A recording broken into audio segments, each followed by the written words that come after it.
Hello बच्चों, आज का जो वीडियो है ना वो एक मोटिवेशनल वीडियो है उन बच्चों के लिए जो बच्चे तैयारी करते हैं जेडबल एग्जाम की। और उन बच्चों के पास ना रिसोर्सेज की कमी होती है।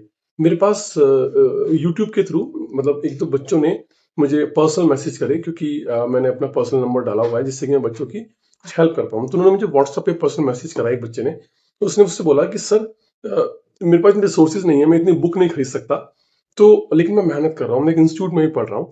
तो वहां पर जो और बच्चे हैं उन्होंने मुझे बताया कि यार आप सिंगेस की बुक ले लो, ब्लैक बुक ले लो, ये बुक ले लो, मतलब बहुत सारी बुक है, फिजिक्स की भी, केमिस्ट्री की भी। सर इतनी बुक्स मैं नहीं खरीद सकता। तो क्या इन बुक्स के बिना मेरा सिलेक्शन नहीं होगा? बेटा फैक्ट मैं आपको बताता हूँ। आप बुक्स के ना कितना भी ढेर लगा दो अपने सामने, उससे सिलेक्शन नहीं होने वाला। भाई सिलेक्शन होगा आपके कमिटमेंट से और आपके प्रीवियस ईयर क्वेश्चन से। देखो प्रीवियस ईयर क्वेश्चंस के लिए आपको कोई बुक नहीं खरीदनी। आप अपने मोबाइल में मार्क्स एप्स डाउनलोड करें, प्ले स्टोर पे जाएं और मार्क्स एप्स को डाउनलोड करें। मार्क्स एप्स में आपको सारे जेडबल मेंस और सारे एडवांस के क्वेश्चंस विद सॉल्यूशन मिल जाएंगे। आप किसी भी इंस्टीट्यूट में पढ़ रहे हैं, वहां का थ्योरी पढ़ें, वहां के क्वेश्चंस रीड करें, कंसेप्चुअली अपने आप को पहले बिल्ड करें। उस मार्क्स एप्स के थ्रू आप one by one, topic wise topic आप क्वेश्चन देखते चलें और उनके सोल्यूशन करते चलें। अब उस बच्चे ने मुझसे क्वेश्चन पूछा कि सर मुझसे मतलब मैक्सिमम क्वेश्चन बिना सॉल्यूशन देखे होते ही नहीं है। तो सर मेरे लिए ये डिमोटिवेशन है।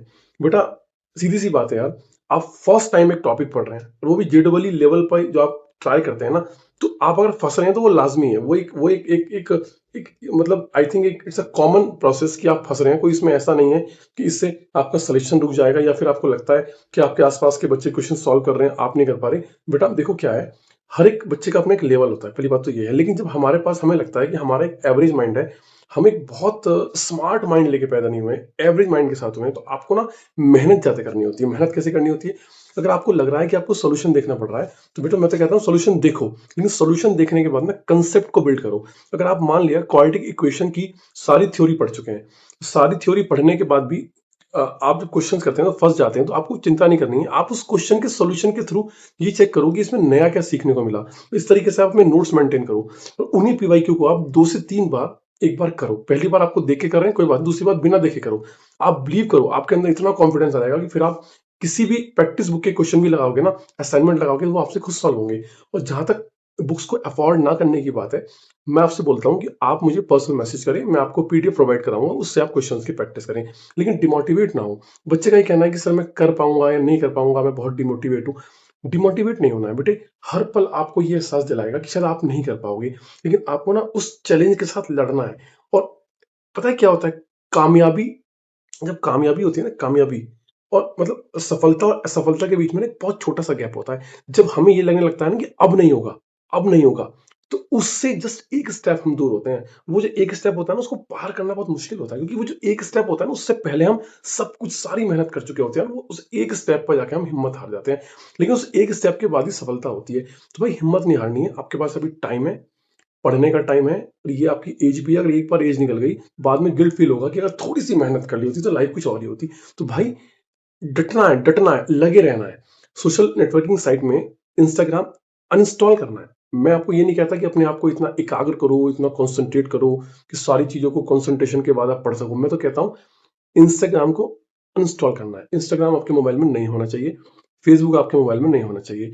जहां तक यूट्यूब की बात है, यूट्यूब में जो आप रील देखते हैं, एजुकेशन रील देखते हैं, उसका एक टाइम फिक्स करो। अगर आप पढ़ने बैठे हैं, आप पहले ये देखो कि मैं अगर पढ़ रहा हूं, तो पढ़ने पे आप एक टाइम फिक्स करो कि मुझे 2 घंटे से पहले यूट्यूब पे कोई भी रील, कोई भी शॉर्ट, कुछ भी नहीं देखना है। बेटा जब हमारा माइंड ट्रेन हो जाएगा ना, ट्रेन, कि हमें 2 घंटे तक शॉर्ट नहीं देखना है, तो 2 घंटे तक ना ये जो बेचैनी होती है ना माइंड में बार बार देखने की, वो बेचैनी हट जाएगी। 1 बजे पढ़ने बैठे हो, 3 बजे तक पढ़ना है, 3 बजे से पहले आपको शॉर्ट नहीं देखना है। 3 बजे बुक्स को रखो, मोबाइल देखो, यूट्यूब देखो, रील देखो, एजुकेशनल रील देखो, कुछ बातें सुनो, एंटरटेनमेंट करो। और 3 से देखो कि 3, 3:15 तक, 3:20 तक, 3:30 तक कुछ और करो। उसके बाद जब दोबारा पढ़ने बैठोगे ना, तो भाई इतनी एकाग्रता लाओ अपने अंदर, इतना कॉन्सेंट्रेशन लाओ कि फिर एक डिसिप्लिन बनाओ कि मुझे 1.5-2 घंटे तक कोई मोबाइल, कोई रील, कोई चैट, कोई व्हाट्सएप, कुछ नहीं देखना। बेटा जब तक डिसिप्लिन नहीं आएगा, जब तक एकाग्रता नहीं आएगी, कंसंट्रेशन नहीं आएगा, कंट्रोल नहीं आएगा, सिलेक्शन नहीं होगा।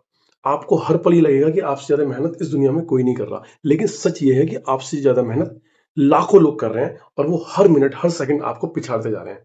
तो इसीलिए सोशल नेटवर्किंग साइट का टाइम फिक्स करो। अगर आप पढ़ाई के साथ-साथ हर 5 से 6 मिनट के बाद मैसेज चेक करोगे, कंसंट्रेशन नहीं बनेगा, लॉजिक नहीं बनेगा। अगर आपने कोई सॉल्यूशन रट भी लिया और 1-2 मिनट के बाद आप स्किप कर रहे हो किसी चैट पे या किसी और चीज़ पे, तो वो जो लॉजिक बिल्ड करने का जो वक़्त था ना, वो निकल जाएगा।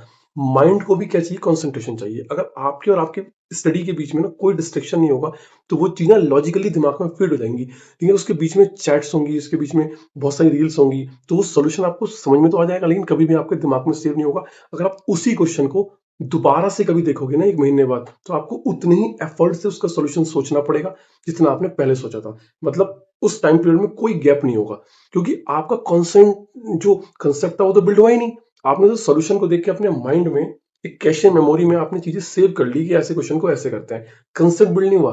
कंसेप्ट बिल्ड होता है कि क्वेश्चन का हम सॉल्यूशन भी देख रहे हैं ना, तो हम फील करते हैं कि इस सिचुएशन में क्या दिया था और हमने और इसने क्या किया और यही क्यों किया, इसके अलावा कुछ और क्यों नहीं किया। इससे कंसेप्ट बिल्डअप होगा। किसी भी हेल्प की जरूरत होगी, पर्सनल नंबर मेरा यूट्यूब पे शो है, आप मुझे व्हाट्सअप करें, मैं आपकी हेल्प करूंगा। अगर कोई भी ऐसा बच्चा है जिसको लगता है कि वो डिमोटिवेट है, कुछ कर नहीं पा रहा है, आप मुझे मैसेज कर सकते हैं, कमेंट बॉक्स में डाल सकते हैं मैसेज। मैं डेफिनेटली आपकी हेल्प करूंगा, आपके लिए वीडियो बनाऊंगा और आपको स्टडी के रिसोर्सेज भी प्रोवाइड कराऊंगा। लेकिन मेहनत आपको करनी है। और एक बात और, प्रीवियस ईयर क्वेश्चन जेडबल मेंस के ही आपको सिलेक्शन दिलाएंगे, कोई बुक सिलेक्शन नहीं दिला सकती। चलिए मिलते हैं ऐसी किसी और वीडियो के साथ। अच्छा लगे बच्चों लाइक जरूर करना, शेयर करना और कमेंट जरूर करना कि मेरी बात आपको कैसी लगी। All the best.